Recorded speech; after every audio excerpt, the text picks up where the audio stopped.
So today we will start with the movement of Earth surface.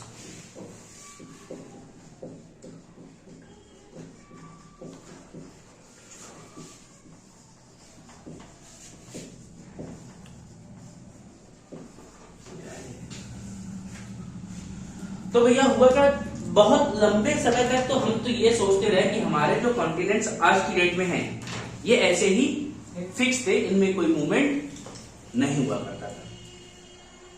पहले ये बात तो ठीक है, लेकिन एक व्यक्ति था जिसका नाम था अब्राहम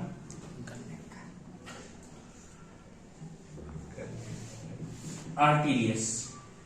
इसने 1596 है ये, ठीक है।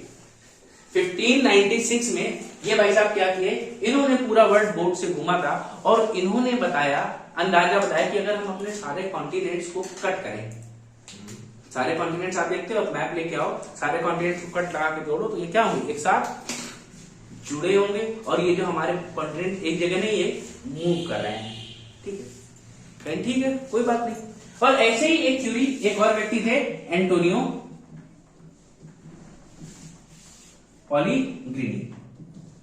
इन्होंने भी ये बात कही कि हाँ हमारे जो कॉन्टिनेंट से मूव करते थे, ये बातें सुन ली, ठीक है, मूव करते होंगे, लेकिन ये बात कह के निकल लिए, कोई दिक्कत नहीं, निकल लिए, दुनिया छोड़ के चले गए और इन्होंने ज्यादा ध्यान भी नहीं दिया। अब ये याद रखना, first atlas of the world was developed by Abraham Ortelius. पहला मैप जो एटलस बनाई किसने बनाई है, अब्राहम आर्टिलियस ने, पूरी दुनिया घूमे थे। इसके बाद हम बात करें, इसके बाद आए वेगनर साहब।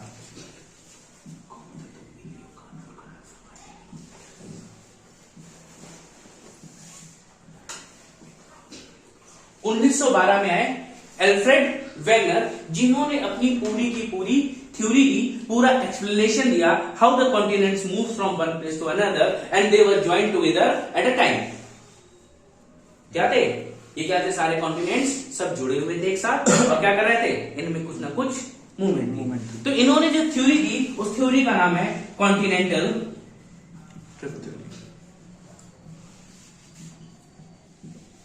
Drift theory.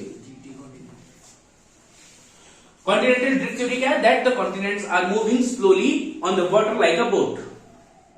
कैसे हैं, बोट पे, बोट की तरह हैं, जो कि पानी पे क्या कर रहे हैं, तैर रहे हैं, इसलिए कॉन्टिनेंट बेसिस, ठीक है। ये बात सामने आ रही, यू कोई दिक्कत, ठीक है, आगे बढ़ते।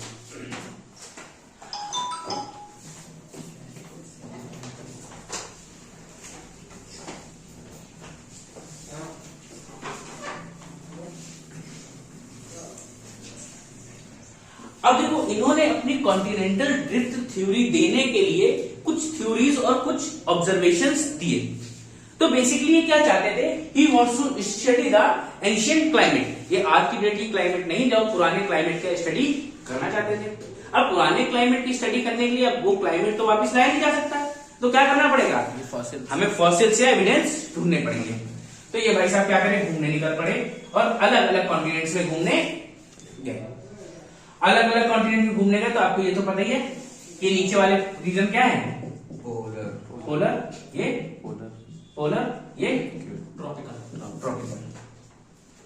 ये बात नहीं, तो ट्रॉपिकल रीजन बेसिकली हमारे कैसे होते हैं, इनका टेम्परेचर गर्म होते हैं, नियर द इक्वेटर गर्म होते हैं, और पोलर कैसे होते हैं, ठंडे होते हैं, ठंडे होते हैं। तो इन्होंने कहा अच्छा चलो ठीक है, इन्होंने एक जगह खुदाई की तो पता चला क्या, यहां जो ट्रॉपिकल रीजन है, ठीक है, और यहां क्या है, पोलर रीजन।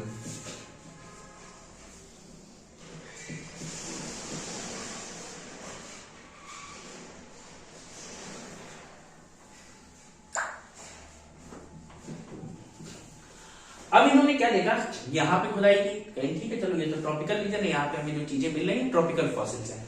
लेकिन थोड़े दिन बाद ये घूमते हुए पहुंचे इस रीजन में। इस रीजन में जब ये पहुंचे तो ये रीजन कैसा है, पोलर रीजन है ना, नियर द पोल्स है। लेकिन यहां पे जो इन्हें एविडेंस मिले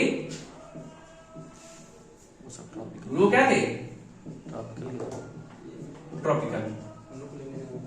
लाइक अगर आपको अपनी यहाँ यूपी में हो, आप कहाँ हो, यूपी में आप मान लो ट्रॉपिकल रीजन में ही है, अब आपको यहाँ पेंगुइन की हड्डियां मिल जाए तो आप क्या समझेंगे? यहाँ पेंगुइन थे एक जमाना मतलब क्या यहाँ पेंगुइन रहे होंगे। अब पेंगुइन रहे होंगे तो ये कैसे पॉसिबल है भाई? अंटार्कटिका ठंडी जगह मिलते, उड़ते उड़ पाते नहीं बेचारे, चल भी पाएंगे नहीं इतना, और चलने भाई कितना तैरेंगे, ये भी पॉसिबिलिटी नहीं है। तो फिर अब क्या हुआ होगा? इसके लिए इन्होंने अपनी ऑब्जर्वेशन को सपोर्ट करने के लिए दो कंडीशन बताई, या तो अर्थ का टिल्ट या अर्थ का एटमॉस्फेयर ड्रास्टिकली बहुत ज्यादा चेंज हो गया हो। भाई आज तो अर्थ हमारी क्या 23 से 21 डिग्री का बहुत ज्यादा टिल्ट लेती है, ये आप बताया मैक्सिमम दैट पॉसिबल, लेकिन ऐसा पॉसिबल नहीं था। तो इस थ्योरी को इन्होंने कर दिया डिक्लाइन कर दिया या रूल आउट कर दिया। दूसरी थ्योरी इन्होंने क्या दी? दूसरी थ्योरी इन्होंने ये दी कि ये जो हमारे कॉन्टिनेंट्स हैं दैट दे आर मूविंग, इनमें क्या हो रहा है? मूवमेंट हो रही है। अगर मैं ये कहूं कि ये कॉन्टिनेंट यहां मूव कर गया हो तब तो पॉसिबल है ना कि ट्रॉपिकल कंडीशंस हमें पोलर रीजन में मिल जाएंगी। ठीक है, तो इसको सपोर्ट करने के लिए इन्होंने अपनी पूरी की पूरी थ्योरी दी, जिसका नाम था क्या? Continental drift theory. यहां तक कोई डाउट है अभी? पक्का? ठीक, आगे की बात करते हैं अगर चित्र बनाना हो तो।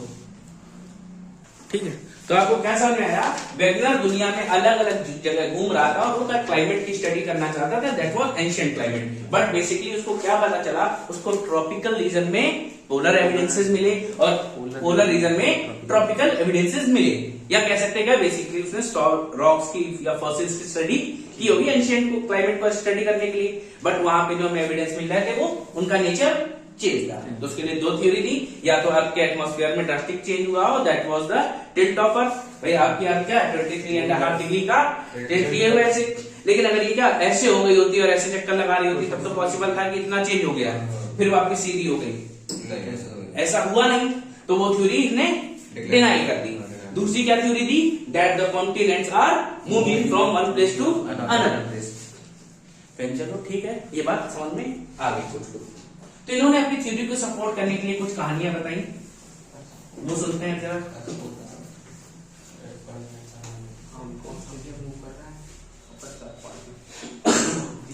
लगभग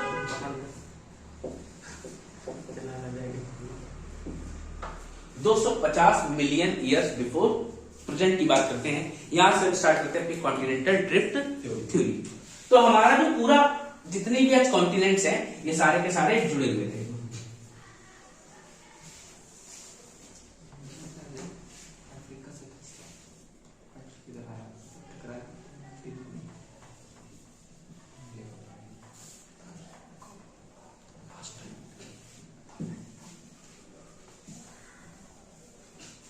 हुआ क्या?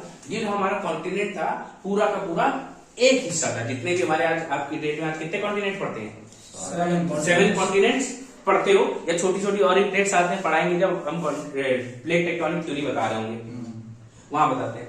तो क्या सारे के सारे कॉन्टिनेंट्स एक साथ जुड़े हुए थे, दैट वाज सुपर कॉन्टिनेंट। इसका नाम क्या था? Pangaea, and it was surrounded by oceanic body named as superocean Panthalassa.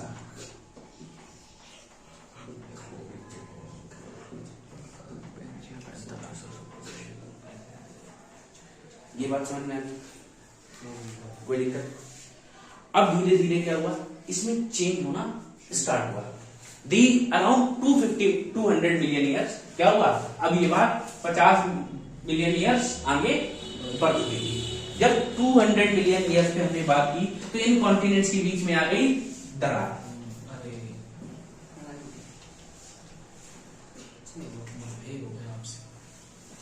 ठीक है,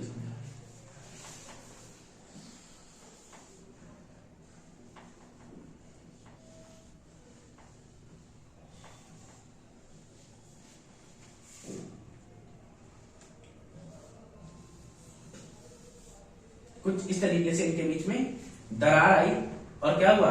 it was break into 2 parts that was Laurasia and Gondwana. That was Laurasia and Gondwana. अब इनको क्या कर रहा था, इनको बीच में वाटर बॉडी सेपरेट कर रही थी, इनके बीच में क्या थी, यहाँ पानी भरा हुआ था पूरे में, that is name as Tethys sea. जो गोंडवाना को और किसको, लॉरेशिया को सेपरेट कर रही थी, it was separated by Tethys sea. कोई दिक्कत है। अब ये जो आपका लॉरेशिया है, Laurasia was consist of 3 major continents, that was North America, Europe and Asia. ये बात समझ में आ गई? यस। बाकी जितने भी आपके बचे हुए कॉन्टिनेंट थे, कौन कौन सा, साउथ अमेरिका, अफ्रीका, अंटार्कटिका और ऑस्ट्रेलिया। अब ध्यान रखना, ये इंडियन पेनिनसुलर भी अभी क्या था, इंडिया पेनिनसुला भी right now is the part of Gondwana land. ध्यान रखना,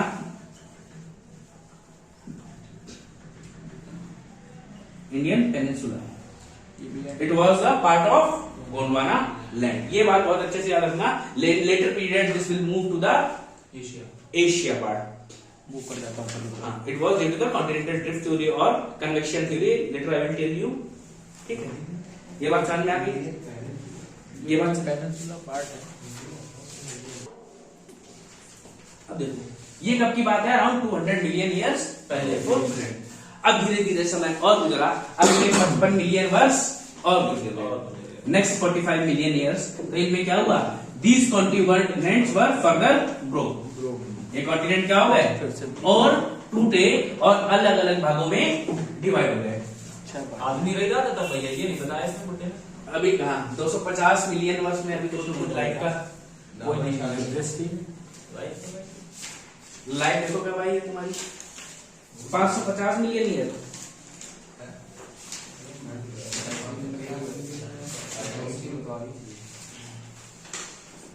फिलहाल हम कॉन्टिनेंट्स की बात कर रहे हैं। फिर क्या हुआ कि अराउंड 145 मिलियन ईयर बिफोर ये कॉन्टिनेंट्स क्या हुए, they broke further and divided into 6।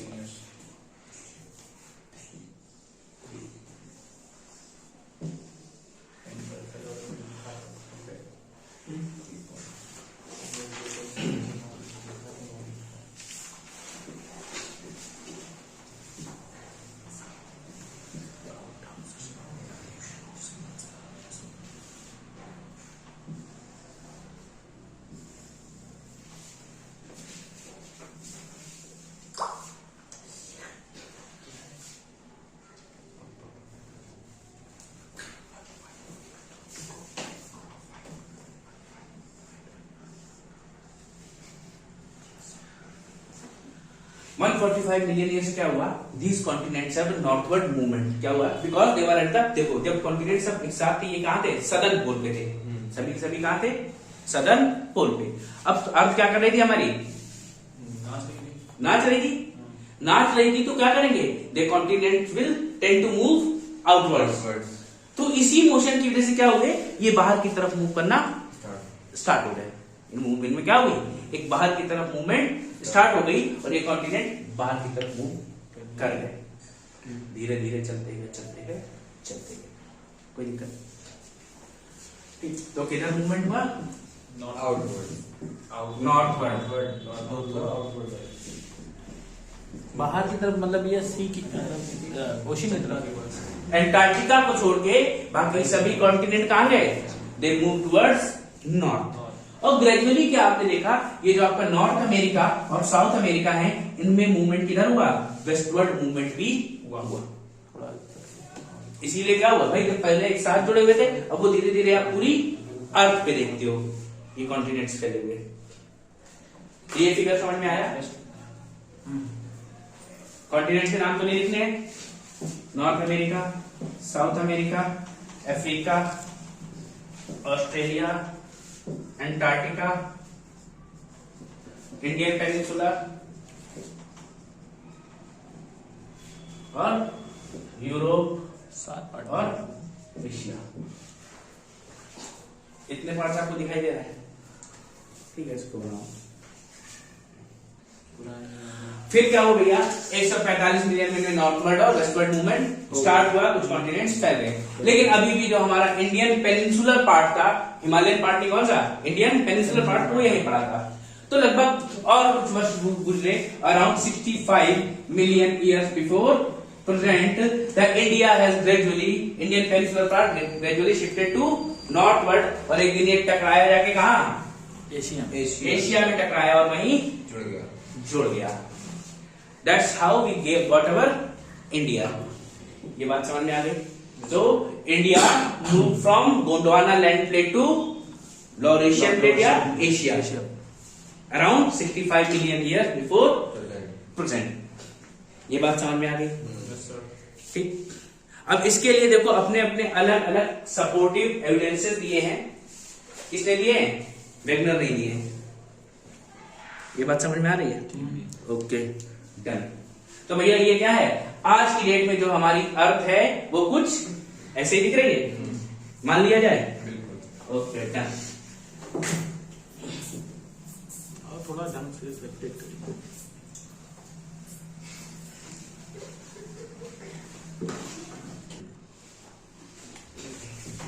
पढ़ने वाले छात्र कैसे पढ़ रहा?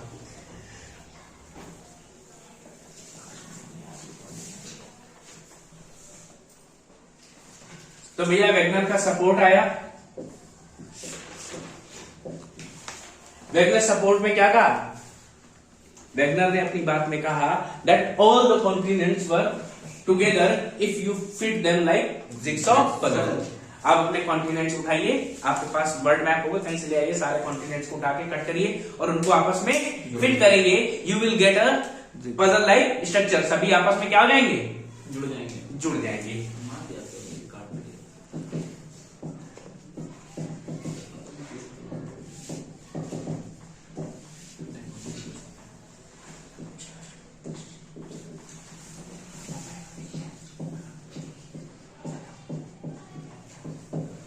All the continents will fit together like a jigsaw puzzle. लेकिन भैया अब इनकी ये बात कौन मानने को तैयार हो? कोई मानने को तैयार क्यों नहीं था? क्योंकि देखो हुआ क्या, अब आपके कॉन्टिनेंट जब ब्रेक हुए तो अब कॉन्टिनेंट कितने पुराने हैं? बहुत पुराने हैं। लेकिन इनकी जो कॉन्टिनेंट्स की एजेस हैं, ठीक है, तो ये एजेस क्या हो जाएंगी? ये ब्रेक होके नई बनी होंगी। पहली बात तो पहली तो ये एक बात समझ में आ रही है। दूसरी चीज क्या है, यहाँ पे पानी का इफेक्ट होगा, वेव इफेक्ट के कारण दे विल इरोड हो जाएंगी, तो उनकी शेप में भी चेंज आ जाएगा। तो फ्रेंड ये बात तो कैसे बात पूरी बात मानी जाए, तो इसके लिए इनको सपोर्ट किया किसने? बुलार्ड ने। बुलार्ड है, बुलार्ड ने कहा देखो तुम लोग नहीं मान रहे हो इनकी बात, हम मनवाते हैं। कैसे मानोगे? कहीं ऐसा करो, चलो सरफेस पे तो जो बात है वो तो ठीक है, सरफेस मान लो सब उखड़ गया है, लेकिन हम गहराई में चले तो बात मानोगे? कहीं मान लेंगे, अच्छा करके दिखाओ। तो इन्होंने कहा 1000 फैथम डेप्थ तक जाएंगे। 1 फैथम इसको 1.82 मीटर, 1 फैथम इसको 1.82 मीटर। अब ये 1000 फैथम की डेप्थ तक गए और वहां पे इन्होंने कॉन्टिनेंट्स के शेप को मेजर किया, and then he tried to fit them all together and they were fitted all together. उन्होंने कोशिश की कि सारे कॉन्टिनेंट्स को आपस में फिट किया जाए, और उन्होंने जब ये प्रयास किया तो सारे कॉन्टिनेंट्स आपस में जुड़ गए, फिट हो गए। और ये क्या हुआ? अल्फ्रेड वेगनर की थ्योरी को सपोर्ट मिल गया, बिकॉज अल्फ्रेड वेगनर 1930 में चल बस। कोई दिक्कत यहां तक? Bullard went to 1000 meter or 1000 fathom depth and take the shape of all the continents and fitted them all together like a jigsaw puzzle, and this proved the Wagner jigsaw puzzle theory या statement। यहां तक कोई समस्या? ठीक है। अब Wegener ने देखो इस सपोर्ट के साथ बुलार्ड ने अपनी बात एक जिगसॉ पजल वाली प्रूव की, और भी आगे क्या दिए? कुछ सपोर्ट स्टेटमेंट्स दिए। इसमें क्या थी? Rock similarity. वेगनर ने लिखी। हाँ वेगनर की सब। सिर्फ बुलार्ड ने जिक्सॉ पजल वाली बात उनकी प्रूफ की है, that the continent will fit like a jigsaw puzzle. बाकी सारे एविडेंस है ना भैया।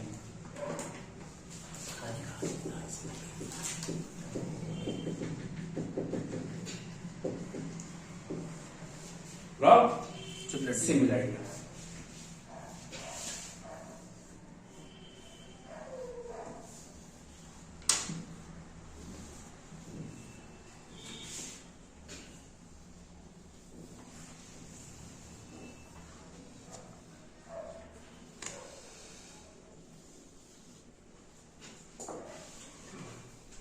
अब देखो रॉक सिमिलरिटी में क्या बताया, जब ये कॉन्टिनेंट जोड़े गए होंगे, वेगनर साहब 2 कॉन्टिनेंट पे गए, 2 कॉन्टिनेंट पे जब वो घूमने गए तो उन्होंने देखा कि जो ये एरिया है और ये एरिया है, दोनों पे जो रॉक्स मिलेंगे, रॉक्स क्या है, both are of same type. कैसे हैं, सेम टाइप के हैं, और दोनों की एज भी देखी तो पता चला 2000 मिलियन ईयर पुराने थे। ये भी क्या था, ये भी 2000 मिलियन ईयर्स ओल्ड थे। कोई दिक्कत, तो ऐसा तो पॉसिबल नहीं है कि ये जो क्या है कि ये अभी बन गए, ये बाद में बन गए होंगे। भाई रॉक्स आप मूव नहीं करा पाओगे, इजिली मूव नहीं होंगे। एक बात तो ये समझ में आ रही है। तो ये जो रॉक्स मिले तो उन्होंने एक थ्योरी से ये भी दी कि ये कॉन्टिनेंट जब आपस में जुड़े होंगे तो ये पूरा का पूरा एरिया क्या होगा, एक साथ बना होगा, और फिर ये जब टूट के अलग हो गए तो इससे क्या पता चलता है, the continents were joined together in earlier state. क्योंकि ये जो हमें कोस्ट है, कोस्ट से नहीं पता चल पाता है, क्यों, इरोड हो जाता है ना पानी। देखो एक तो पहले तो ये 145 साल पहले ही तो टूटे हैं, 145 मिलियन ईयर, और पत्थर हमारे कितने हैं, 2000 मिलियन ईयर, कई गुना ज्यादा पुराने हैं। तो भाई तुरंत तो बताना मुश्किल है, लेकिन उस समय इन्होंने अंदाजा लगाया कि भैया दोनों जगह पत्थर सेम है, इसका मतलब क्या है, सभी एक साथ बने हैं, तभी एक साथ टूट के अलग हुए। ये बात समझ गया नहीं। Rock similarities that the rocks at the different places might be formed at the same place and same material. ये बात खत्म। अगला उन्होंने दिया रॉक सिमिलरिटी के बाद placer deposits. Next one is placer deposits.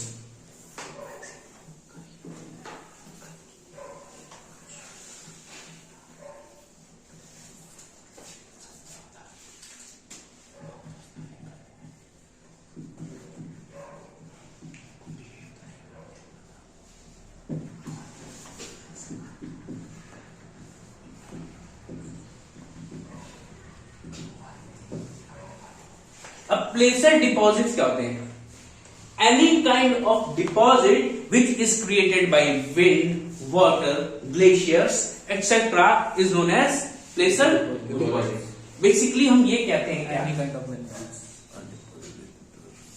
Suppose that this is your mountain and this is way and here is a river, पानी है। तो यहां पे क्या था, यहां पे कोई मिनरल रहा, if there is a mineral, और ये पानी के कांटेक्ट के आते क्या होगा, इरोड होना स्टार्ट करेगा। भाई कुछ ना कुछ फ्रिक्शन तो पानी लगा ही रहा होगा। जब इरोड होगा तो इरोड होकर पानी के साथ जाएगा और दूसरी जगह जाके कलेक्ट हो जाएगा, डिपॉजिट हो जाएगा, डिपॉजिट हो जाएगा। तो इससे क्या पता चल रहा है, अब ये क्या है, इस जगह से यहां ही ये है क्या, प्लेसर डिपॉजिट है। अब हमें क्या है, ऐसी बहुत सारी जगह मिली है जहां पे क्या है, हमें प्लेसर डिपॉजिट्स तो मिले लेकिन इनके सोर्स नहीं मिले। जैसे घाना में जो जंगल है, गोल्ड कोस्ट है, सुने ना, घाना में कोस्ट गोल्ड के लिए बहुत फेमस है, वहां गोल्ड रश वगैरह तुम लोगों ने सुना, सुवर्णवती, ठीक है, ये नदियां भी हैं जिनमें सोने का अमाउंट मिल रहा है। अब ये जो गोल्ड आया कहां से, इसका कोई सोर्स एविडेंस नहीं पता चला था। तो वेगनर ने कहा भैया जो अब घाना से पहले आपके पास साउथ अमेरिका में क्या है, ब्राजीलियन कोस्ट है, वहां पे ठीक है, ब्राजीलियन कोस्ट और ये घाना में सिमिलरिटीज हैं। क्या है, ब्राजील और घाना में दोनों में सिमिलरिटी है। दैट मीन्स ये जो सोर्स आया कहां से आया है, ब्राजील से आया है। भाई ये जो सोर्स आया कहां से आया है, ब्राजील से आया है। The source of the Ghana gold deposit is from Brazil. तो ये ऐसे तो हुआ नहीं कि पानी से आया, तैरते तैरते गोल्ड इकट्ठा हो गया होगा, ये पॉसिबल था। गोल्ड की डेंसिटी ज्यादा होगी, दैट वो क्या हो जाएगा, सिंक हो जाएगा, और अंदर सरफेस तक तो नहीं पहुंच, मान लो कोर्स तक किसी तरीके से पहुंच भी गया तो धूल वूल में इतनी ताकत नहीं कि सोने को पूरा पूरा ले जाए। तो इसके लिए क्या थ्योरी थी, यही थ्योरी सबसे सही थी कि both the continents were joined together in earlier period, that's why the प्लेसर deposit were formed by the movement of reverse etcetera. ठीक है, ये बात समझ में आ गई। Next one is fossil deposit.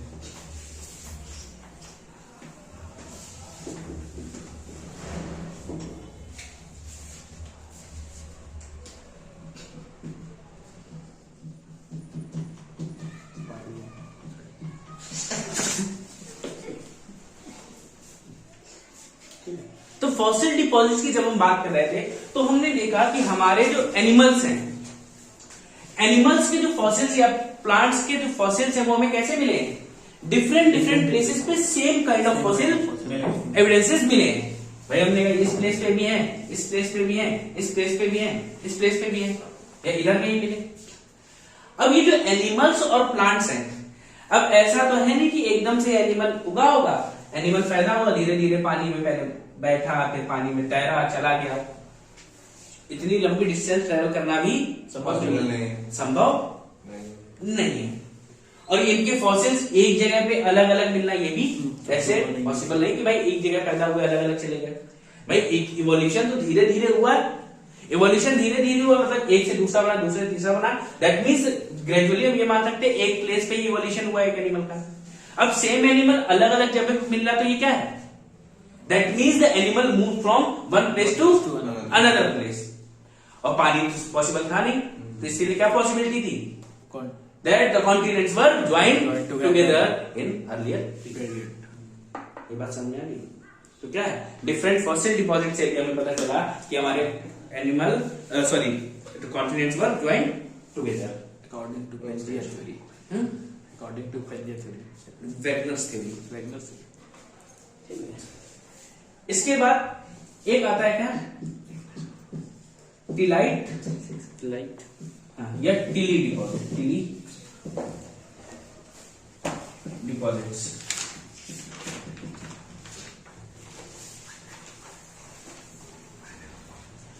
देखो ध्यान रखना, टिलाइट्स या टिली डिपॉजिट्स करते हैं the deposits which were created by glaciers. ठीक है, the deposits which are created by glaciers are known as tillite deposit. अच्छा तुमने वो देखी ग्लेशियर देखा है, ग्लेशियर क्या होगा, रॉक, ग्लेशियर कैसे होते हैं, जमा हुआ पानी होता है, किस फॉर्म में होगा, बहुत सॉलिड, बहुत हल्का, सॉलिड फॉर्म में होता है, सेमी सॉलिड, या फ्लोट करता है, लेकिन फ्लोट करता है। ग्लेशियर जो होते हैं ऊपर आपको स्नो दिखाई देगी, अंदर होती बर्फ गम्मेदार, किसी फेंक के मार दो तो निकल गया। काम हो गया। मुझे पानी, अब देखो जब भी अब बर्फ स्नो डालो तो किसी को नुकसान नहीं होगा, लेकिन जब ग्लेशियर्स जब मेल्ट होकर नीचे सरकते हैं तो क्या होंगे, बहुत टफ होते हैं, तो सरफेस पे भी कुछ ना कुछ इफेक्ट डाल देंगे। तो जब सरफेस पे इफेक्ट डालेंगे तो हमें कुछ पता चला कि हर बार जब ग्लेशियर यहाँ से खाली करता है तो कुछ इस टाइप के सेम टाइप ऑफ एविडेंसेस या मार्क्स छोड़ता है। ठीक है, दूसरी चीज ये कि जब कोई ग्लेशियर मेल्ट होकर नीचे आता है तो भी क्या करता है, कुछ चीजें साथ लाता है। भाई सिमिलरिटीज होगी, हर बार ग्लेशियर मेल्ट हो रहा है तो उस जगह पे कुछ ना कुछ वो मार्क छोड़ता है, और जहां पे कलेक्ट हो रहा है वहां पे कुछ ना कुछ वो छोड़ देता है। ये बात समझ आ गई। तो जो मार्क छोड़ रहा था और जो कलेक्ट हो रहा था, ये किससे पता चल रहा था, बाय द टिली डिपॉजिट्स। भाई ग्लेशियर मेल्ट हुआ, रफ सरफेस थी, सरफेस के साथ वो मिनरल्स लेके चला आ रहा था, तो मार्क बनाते हुए एक जगह आके कलेक्ट हुआ, वो क्या है, डिपॉजिट है। फिर बाद में दूसरा कॉन्टिनेंट पाइए। अब देखो जब जो हमारे कॉन्टिनेंट्स थे वो क्या कर रहे थे, आपस में जुड़े हुए थे। आप देखेंगे नीचे नॉर्थ अमेरिका का नीचे वाला पार्ट, यहाँ पे क्या है, गर्मी। यहाँ पे आपको जो एलिमेंट्स मिले हैं पोलर रीजन्स के मिल रहे हैं। हाँ, लेकिन वहां तो गर्मी था। ठीक है, रशिया वगैरह में कुछ, इंडिया का जो पार्ट है ये वाला पार्ट, ये भी क्या है, ठंडा हमको दिखाई दे रहा है। हाँ। ऐसा क्यों है, because they were all joined together and initial time they were in the southern hemisphere near the pole. Near the pole थे, पोल के पास होने की वजह से इनमें क्या है, बर्फ जमी हुई है, तो हमें एविडेंसेस कैसे मिले हैं, fossils evidences in tropical region में भी मिल गए। भाई इंडिया बेसिकली हमारा ट्रॉपिकल रीजन में ही है, ये बात समझ में आ रही ना, तो ये खत्म, इसमें कोई दिक्कत है यहाँ पर। तो ट्रॉपिकल ये क्या है, टिलाइट डिपॉजिट भी इसका एक एग्जाम्पल है। ठीक, ये बात समझ में आई।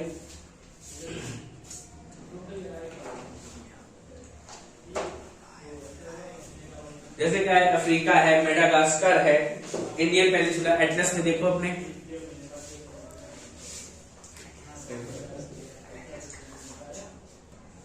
इसके बाद एक इन्होंने और दिया जिसका नाम था पैलियो मैग्नेटिक एविडेंस। अब ये देखो, ये आपका अर्थ है, ये नॉर्थ पोल और ये साउथ पोल है। ठीक, अब जब इससे लावा निकलता है, अगर उसमें अपने मैग्नेटिक कैरेक्टर है तो क्या होगा भाई, निकला तो ये ऐसे था, निकला क्या है, ऐसे है।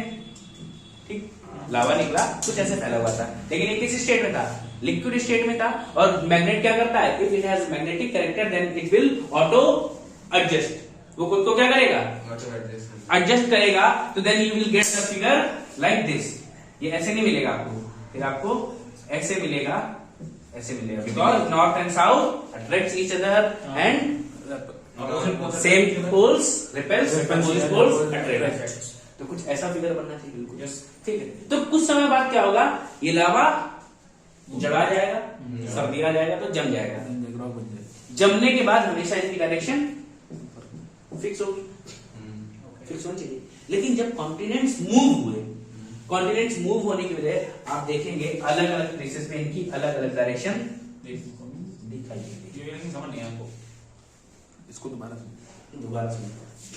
मैंने कहा कि जब लावा निकला अर्थ सरफेस से, तो क्या करता है, वो लिक्विड स्टेट में है, it will auto adjust itself toward the pole side.